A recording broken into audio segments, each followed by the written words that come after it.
Diego, welcome to the show. Thank you. Great Spanish pronunciation, by the way. I'm trying, man. I'm trying. It was pretty damn good. You know what's interesting for me is because I never learned Spanish growing up, because like none of the languages that are in Africa, they're not related to it anything. I've had to learn some of the pronunciations and where some of the words go. But shows like this actually helped me. Yeah. No, seriously. So I'll watch the show, and then what I do is I don't watch it in English. I watch it in Spanish with the English subtitles.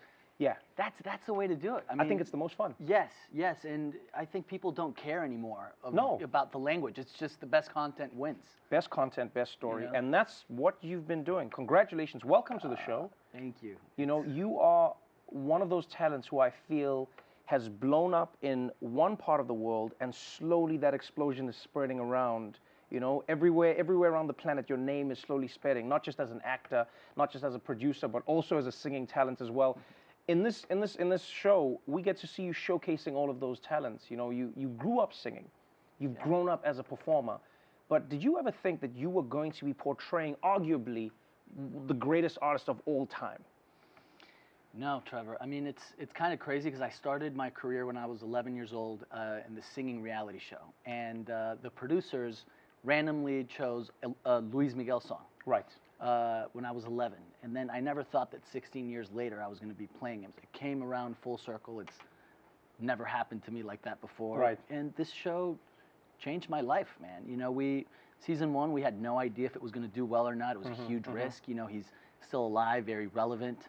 A show in Spanish, and I feel the timing, the quality of the show, the team behind it. It's the same team that did all 3 seasons, the same director, the same writer. Right, okay. Which is cool, and that doesn't normally happen. And they invited me to produce the show. It was the first time I'd ever produced. And it was amazing to be a part of that team. And now, 5 years later, you know, this chapter's come to an end. It's definitely bittersweet, but, you know, I'm very thankful because this show changed my life. This show wasn't an easy show to make because, like, just take a moment and explain to people who don't understand maybe, like, who is Luis Miguel? Like what makes him who he is, and why is that name revered across so many parts of the globe, especially Latin America? Yeah. I'd say that the best way to describe him is like Elvis Presley meets Frank Sinatra. He started off kind of like in the Elvis Presley, you know, with the hair and the music, and then kind of became like the crooner and suits and stuff. And even Sinatra said that he was one of the best voices that he'd ever heard. Right. His music, his shows, you know, he's one of those Latin performers where it's just him. There's no dancers, there's nothing. It's just him and his voice. And he's been doing that for a long time. What's really interesting about him as well is he's pretty reclusive. You know, like he doesn't give interviews. You barely see him in the press. He's an enigma, and yet you got access to him. When you met him, what did you feel from him that maybe people didn't know about him from the outside?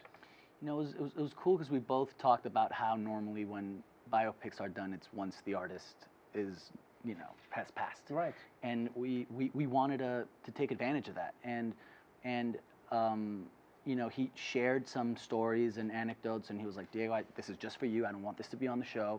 This is just for you to kind of... Oh, just to understand him. To understand and know where it's coming from, and I really appreciated that. And it kind of, you know, developed this, you know, we developed this friendship of like kind of knowing that secret, you know, like we were the only ones who like knew that secret. That's really cool. Which was really cool, and I really admired the fact that he was, you know, that he had the courage to talk about his life, and not only the good parts, but the dark times as well. Season 3, it's, you know, we kind of wanted it, you know, we were inspired by Raging Bull of, you know, showing him at his peak and him at his lowest, which is something that in biopics, you know, there's a lot of biopics that don't show the dark side or the lowest low of these artists. And I really admired that, you know, because I think that humanizes him, especially someone who's always been seen as, you know, a god almost, unattainable.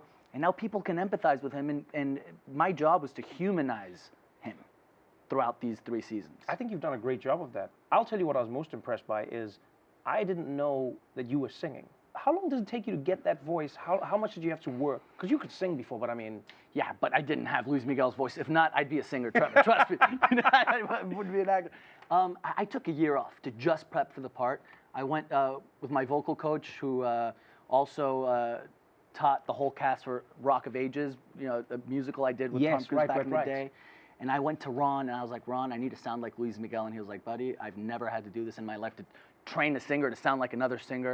And it was kind of learning how to sing again, from changing your placement, vowels, vibrato. And it was an experiment to see how close we could get. And it all started, I sat down with Jamie Foxx, and I'm a big Ray fan, and I'm a big fan of his work. And I said, Jamie, what tips do you have? And he was like, man, and he's a master at it. I mean, he's one of the most talented. He's insane. And he knew perfectly who Luis Miguel was. He was like, man, Mickey has some pipes. He was like, Diego, do everything. Sing, recreate every music video. Even if there's a picture on set that you can have, there can't be a single reference of the real Luis Miguel on the show. It comes across, as you say, it's the end of a chapter, and I think it's only upwards for you. I'd love to know what you hope to achieve now. Like, where's Diego aiming? What are you looking to create? What are you looking to do now that you have producer and actor under your belt? My dream is to change the way the world sees Latinos. I think that most stories, you see the narcos, you see the border crossing, and man, we're more than that. And just adding perspective, and now being able to be on the producing side, which I never thought that this show would launch my producing career. It's like I'm working with my sister right now, which is great. And it's like, what stories can we tell in the most authentic way with great filmmakers that will open that perspective of how the world sees us? I love that. Before I let you go, there's one thing that's bound to bring conflict into your life, and I've always wanted to know the answer to this. You are American, you are Spanish, you are Mexican. You hold all of these nationalities. And so I would like to know, when you are watching a football game, soccer for Americans, who do you support? Mexico first. Mexico first? Yeah, Mexico first. I like this. Well, good luck, my friend, for the World Cup, and thank you so much for being on the show. Thank you for really appreciate having you here. No, it's a pleasure. Season 3 of Luis Miguel, the series, will be available October 28th on Netflix.